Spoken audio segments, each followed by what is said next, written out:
4 days. That is the gap between a professional golfer standing in a press conference and calling club throwing one of the worst looks in the sport, and that same golfer taking an iron in both hands, winding all the way up and launching it 15 yards into a palm tree.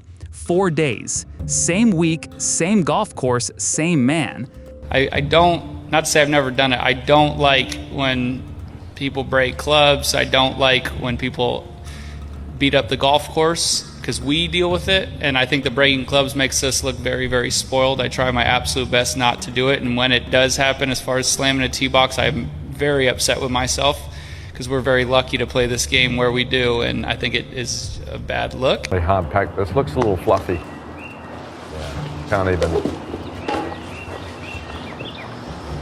Someone stitched both clips together, his exact words playing over his exact actions, side by side. That video crossed 131,000 views within hours, and the comment section did not go easy on him. But here is the part that makes this more than just a funny golf clip. What he did the morning after, when he saw that video spreading, is actually the most interesting moment of the whole story. If you want PGA Tour coverage that goes past the clip and into what it actually means, subscribe right and hit the bell.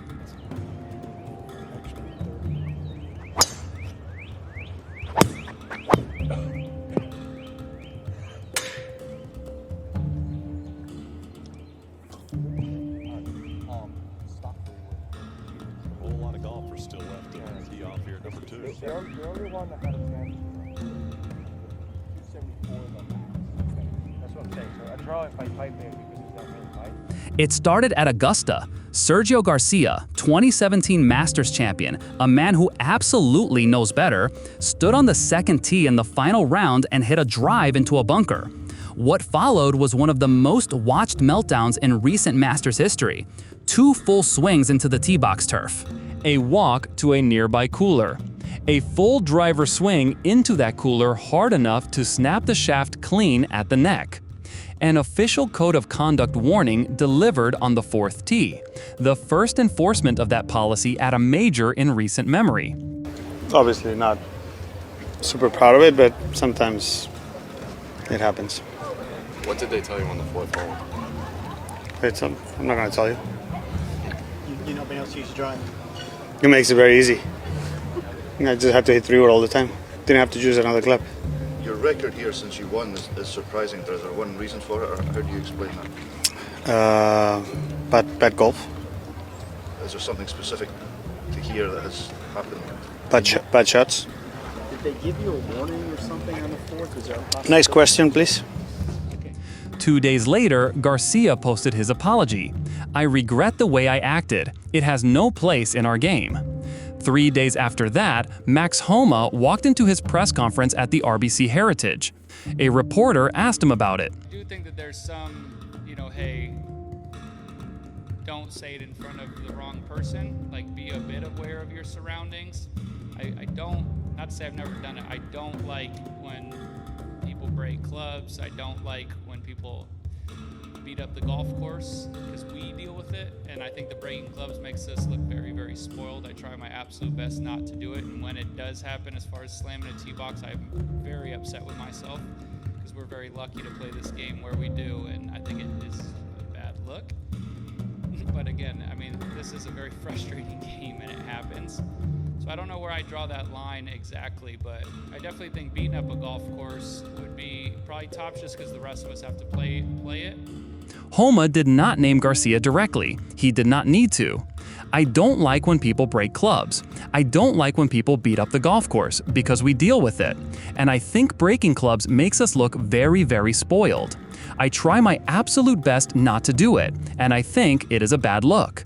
He also said, and this line did not make the viral clips, "Not to say I've never done it. That caveat matters. Remember it, because 4 days later it becomes the only thing standing between Max Homa and the cleanest piece of hypocrisy the PGA Tour has produced all season." Final round. Homa is 18 shots off the lead. He reaches the 15th hole, drives into a grove of palm trees, ball sitting in soft sand, very few options. He plays the punch shot, catches it fat, ball moves a few yards, goes nowhere. And before it settles, both hands on the iron, full windup, complete commitment, the club leaves his hands and travels 15 yards into a palm tree. Not a tap into the turf, a tomahawk throw. That is the word multiple outlets used. That is what the footage shows. He bogeyed the hole, birdied 17, signed for a 69, walked off without speaking to reporters.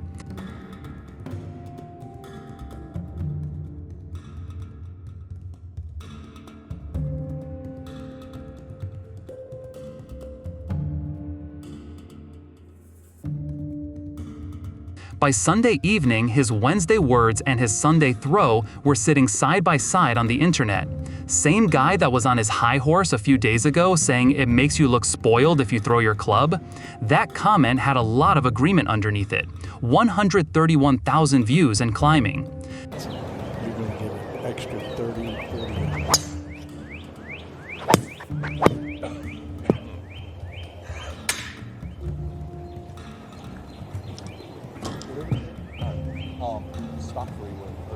Really hard packed. This looks a little fluffy. Yeah, can't even. Now here is where I want to stop, because the easy version of the story is just the hypocrisy and the laugh. And it is funny. It is genuinely, perfectly, ironically funny. But the honest version matters more. What Homa did is not what Garcia did.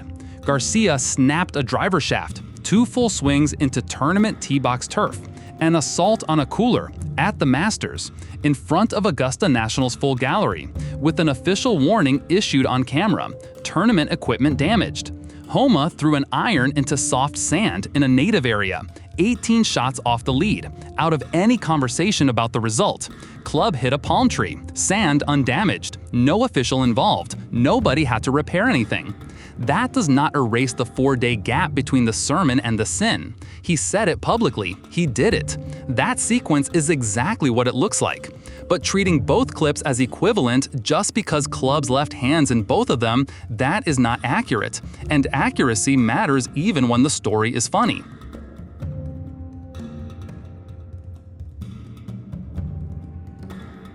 Monday morning, Homa opens Instagram, sees the stitched video, sees the view count, sees the comment section, and he reposted himself.